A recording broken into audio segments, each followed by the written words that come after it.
It's the morning of March 15th. We're chasing a tip about a man who's leaving the country.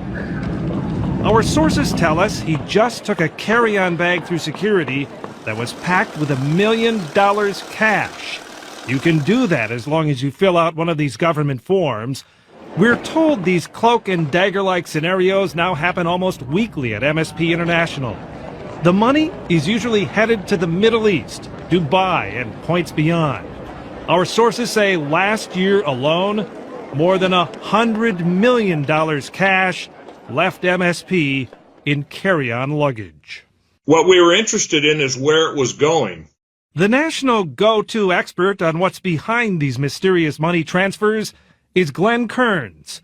He's a former Seattle police detective who spent 15 years on the FBI's Joint Terrorism Task Force until his retirement. It's an outright crime. It's unbelievable. Kearns tracked millions of dollars in cash that was leaving on flights from Seattle.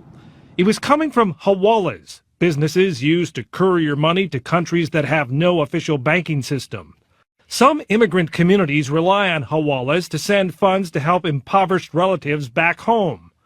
Kearns discovered some of the money was being funneled to a hawala in a region of Somalia that's controlled by the Al-Shabaab terrorist group. How could they possibly come up with such big bucks to transfer back home? We had sources that told us it's all about it's welfare fraud. It's all about the daycare. To better understand the connection between daycare fraud and the surge in carry-on cash, you have to look at the history of this crime. 5 years ago, the Fox 9 investigators were first to report that daycare fraud was on the rise here in Minnesota.